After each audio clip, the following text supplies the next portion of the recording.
तो दोस्तों, पारिवारिक कलेश जो कि अक्सर लोगों के घर में होता है, पारिवारिक या फिर डोमेस्टिक, कहीं ना कुछ प्रॉब्लम्स होती हैं।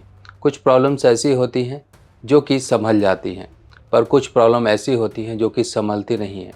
कहीं ना कोई व्यक्ति ऐसा होता है जो आपके घर की सुख शांति को बर्बाद करने पर तुला होता है, और यही सुख शांति जब आपकी कानूनी रूप ले लेती है तो कहीं ना कहीं वो बढ़े हुए आगे कदम पीछे चाह कर भी नहीं मुड़ते हैं। यानी कि वो रिश्ते कभी भी सुलझते नहीं हैं।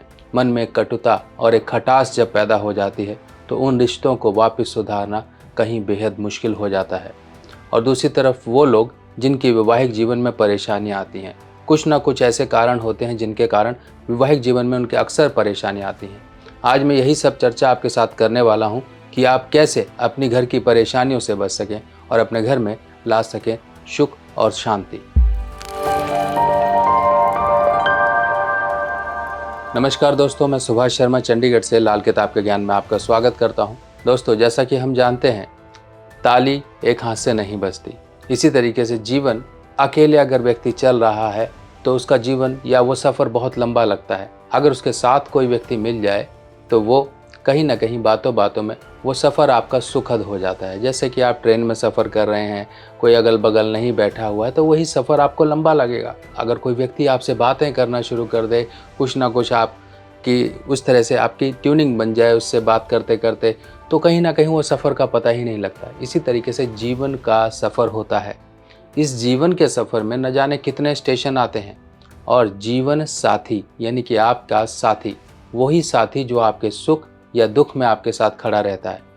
पर देखिए, यही जीवन साथी एक तरह से ये जीवन साथी जिसको घर में रखा जाता है, जिसको अपने घर में अपने परिवार में कुछ ना कुछ बंदिशों में रखा जाता है। खासकर ये स्त्री की बात की जा रही है। स्त्री के सामने कई तरह की बंदिशें होती हैं, जैसे कि समाज की बंदिशें, घर में रहो, बाहर मत जाओ, ये मत करो, वो मत करो। क्यों ऐसा इसलिए कहा जाता है कि कल को कोई ऊंच नीच हो गई तो माता पिता क्या मुंह दिखाएंगे, या आपके भाई की इज्जत क्या रह जाएगी। ये सब बातों का डर, और समाज की आजकल देखिए नीयत में किसके खोट है किसी को कोई नहीं पता लगता। सामने कुछ और पीठ पीछे कुछ। जो लोग कपट के प्रेमी, यानी कि ऊपर से कुछ और दिखता है और अंदर कुछ और होता है। जैसे कि अनार का फूल देखने में बाहर से लाल होता है पर अंदर से सफ़ेद होता है। इसी तरीके से जो कपटी व्यक्ति होता है, कहीं ना कहीं उसका चेहरा कुछ और होता है और अंदर एक अनार के फूल की तरह, अनार की कली की तरह उसके अंदर एक सफ़ेदी होती है। तो इसी तरीके से वो जो स्त्री है या घर की आपकी वरवधू है, वो कहीं ना कहीं उन कपटियों द्वारा बरगलाई जा सकती है। उन कपटियों द्वारा उनका माइंड वॉश किया जा सकता है, जिसके कारण होते हैं गृह क्लेश। पर कुछ कारण ऐसे भी होते हैं जिसमें सिर्फ और सिर्फ स्त्री का दोष नहीं लगाया जा सकता, इसमें पुरुष का भी दोष होता है। क्योंकि पुरुष ये दोष लाया कहाँ से? उसकी कुंडली में कुछ ऐसे कारण, कुछ ऐसे फैक्टर्स, जैसे कि एक्स्ट्रा मैरिटल अफेयर्स या कोई अपनी खुद की फिजिकल प्रॉब्लम्स, या फिर उसकी कुंडली में ऐसे योग जो कि वैवाहिक सुख को ख़त्म कर देते हैं। जैसे कि शुक्र चौथे भाव में, शुक्र पाँचवें भाव में, शुक्र आठवें भाव में, शुक्र 12वें भाव में, या शुक्र पहले भाव में। ऐसे केस में क्या होता है, जीवन साथी से वो सुखद आनंद या प्रेम या फिर जो एक आपस की ट्यूनिंग होती है, वो ट्यूनिंग कहीं ना कहीं आपके डिस्टर्ब हो जाती है। तो आपके जीवन में कहीं ना कहीं सफोकेशन आ जाती है। और दूसरी तरफ वो लोग जिनकी मैरिड लाइफ में एक बार झमेला ज़रूर होता है, झमेला या झगड़ा या कुछ ऐसे झगड़े जो कि कहीं ना कहीं पंचायत या फिर आपसी परिवार के लोग बैठकर उसके सुलह कराते हैं। और अगर बात बढ़ जाए तो कहीं अगर स्त्री घर से बाहर पैर निकाल कर कानूनी मदद के तौर पर बढ़ गई तो वही एक गलत कदम हो जाता है। तो मैं आपको यही सलाह दूंगा, थोड़ा सा अपने अंदर इस भावना को पैदा करिए कि आपको हजारों लाखों पतियों में से यही पति क्यों मिला।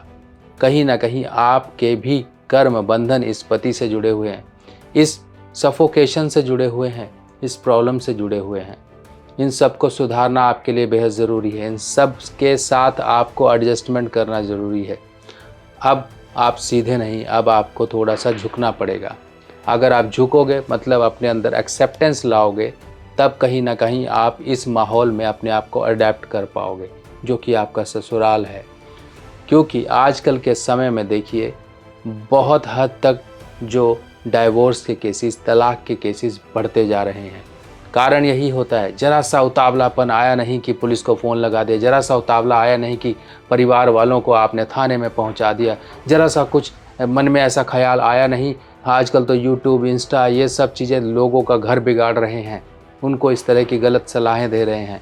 हाँ, वो ठीक है, जिनके ऊपर एक्चुअल में वायलेंस है, जिनके ऊपर कुछ प्रॉब्लम हुई है, तो उनको ये करने का हक है। पर जिनके साथ कोई दिक्कत नहीं है और झूठे इल्ज़ामों में कहीं ना कहीं आप अपने ससुराल वालों को फंसाते हो, तो ये आपके लिए अपने ही पैर पर कुल्हाड़ी मारने की बात होगी। क्योंकि आप कहीं ना कहीं उस गुच्छे की तरह, एक बात समझिए, मैं आपको एग्जांपल बताता हूँ। आप अंगूर लेने जाते हो तो आप क्या करते हो? आप टूटे हुए अंगूर उठाते हो या गुच्छा उठाते हो? हर कोई व्यक्ति उस गुच्छे को ही उठाता है। इसी तरीके से वो व्यक्ति जो अपने परिवार से कट जाए एक टूटे हुए अंगूर की तरह होता है, जिसको आज के समय में तो हो सकता है कुछ कपटी लोग या कुछ अपने फ़ायदे के लिए उसे पूछ लें, पर कल के दिन उसे कोई नहीं पूछता है और वैल्यू उसी की होती है गुच्छे में। यानी कि वो व्यक्ति जो परिवार के साथ जुड़ा हुआ है, अपने लोगों के साथ जुड़ा हुआ है, उसी की ही कद्र है। तो अपनी कद्र को अपने हाथों से मत खराब करिए। थोड़ा सा आप सोचिए, धैर्य रखिए और अपने मसलों को कहीं ना कहीं घर में ही सुलझाइए, अपने लोगों में बैठ के सुलझाइए। थोड़ा सा अपने अंदर थोड़ा सा नरमाई लेकर आइए ताकि आप इन सब चीज़ों में अडेप्ट हो सको। आप ये भी अपने आप में धैर्य दीजिए कि कहीं ना कहीं यही कर्म है मेरे, जो पूर्व जन्मों के इस जन्म में परेशानी बन के आए हैं। कुछ उपाय होते हैं। अब कुंडली में अगर राहु आपका डिस्टर्ब है, यानी कि 7वें घर में है, आपकी मैरिड लाइफ में प्रॉब्लम आ रही है, तो एक स्टील के डब्बे में चांदी का चौकोर टुकड़ा डाल के उस डब्बे में गंगा जल भर के इस डब्बे को अपने बेडरूम में ऊंचे स्थान में या अलमारी के ऊपर वगैरह कहीं पर भी परमानेंट रख दीजिए। ये राहु को डिस्टर्ब होने से बचाएगा और आपके जीवन में मैरिड लाइफ की प्रॉब्लम से आपको बचाएगा। जिनकी शादी नहीं हो रही है वो भी ये उपाय कर सकते हैं। सूर्य, बुध, शुक्र, ये भी एक ऐसा योग है जो कहीं ना कहीं व्यक्ति की मैरिड लाइफ के सुखों को कहीं ना कहीं ख़राब करता है। अब ज़रूरी नहीं कि सिर्फ़ और सिर्फ मैरिड लाइफ के सुख हस्बैंड वाइफ के बीच में होते हैं। मैरिड लाइफ के सुख का मतलब ये है जीवन साथी का स्वास्थ्य अच्छा हो, आपकी शादी होने के बाद आपके जीवन में उन्नति हो, आपकी वंश वृद्धि हो, आपके बच्चे स्वस्थ रहें, आपकी जो एक नॉर्मल लाइफ होती है आप वो रहे। कोई बच्चों में बड़ा गैप ना हो, कोई बच्चा कहीं मेडिकली अनफिट ना हो, किसी तरह की उसे मेडिकल प्रॉब्लम्स ना हो, न्यूरोलॉजिकल या दिमागी किसी तरह की प्रॉब्लम ना हो। ये कहीं ना कहीं आपके वैवाहिक सुखों को दर्शाता है। सिर्फ वैवाहिक सुख का मतलब ये नहीं होता कि शादी हो गई तो आपको वैवाहिक सुख मिल गया। तो सूर्य, बुध, शुक्र कहीं ना कहीं यही घटनाएं जीवन में लेकर आता है जिससे कि आपके जीवन में एक कहीं ना कहीं कुछ ना कुछ कमी को छोड़ देता है। जैसे कि आप खाना खाते हो तो आपके दांत में अगर कुछ फंस गया तो आपकी ज़ुबान बार बार वहीं जाएगी। क्यों? यही आपके जीवन का एक कहीं ना कहीं फंसा हुआ तिनका है जो आपका ध्यान या फिर आपके जीवन का एक झुकाव उस तरफ कर देगा जहां परेशानी है। जैसे शादी हो गई, बच्चा नहीं हो रहा तो आप हॉस्पिटल के लिए भाग रहे हो। शादी हो चुकी है पर जीवन साथी का स्वास्थ्य कहीं ना कहीं डिस्टर्ब है, उसको लेके आप इलाज के चक्कर में भाग रहे हो। आपके जीवन में शादी होने के बाद गिरावटें शुरू हो गई, आपके परिवार में कुछ प्रॉब्लम आ गई। ये सब दिक्कतें कहीं ना कहीं सूर्य, बुध, शुक्र देता है। तो इसी तरीके से आप अपने जीवन को थोड़ा सा म्यूचुअल अंडरस्टैंडिंग में लेकर आइए। देखिए, परिवार में सिर्फ और सिर्फ एक बार उतावलेपन में आके अगर आप कोई गलत डिसीजन लेते हो तो वो कहीं ना कहीं आपके लिए जीवन भर का एक पछतावा बन सकता है। और बहुत से लोग आज के समय में इसी बात को लेके पछताते हैं कि ऐसा ना करते तो ऐसा ना होता। नहीं यकीन आता तो उन लोगों की थोड़ा लाइफ देखिए जो डाइवोर्स होने के बावजूद भी फिर बाद में रीयूनाइट हो जाते हैं, यानी कि दोबारा उनको एक साथ रहना पड़ता है। चाहे वो अधेड़ उम्र क्रॉस करने के बाद रहना पड़ता हो, बच्चे बड़े हो जाते हो तब, या फिर कुछ जल्दी समझ आ जाए तो जल्दी एक साथ हो जाते हैं। डाइवोर्स केस फाइल कर देते हैं कोर्ट में पर out of the court settlement करके एक साथ हो जाते हैं। यानी कि आपने अपने जीवन का वो मुख्य हिस्सा बर्बाद कर दिया जिस हिस्से में आप अपने जीवन को, मैरिड लाइफ को एंजॉय कर सकते थे।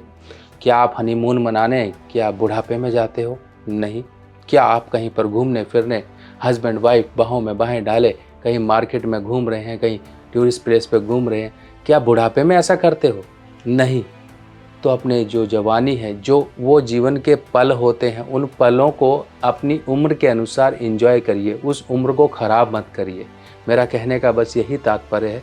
थोड़ा सा अपने जीवन में वो भावना पैदा करिए कि ऐसा क्यों है, ये मुझसे लड़ता क्यों है, ये मुझसे लड़ती क्यों है, मेरी सास मेरे साथ ऐसा क्यों है।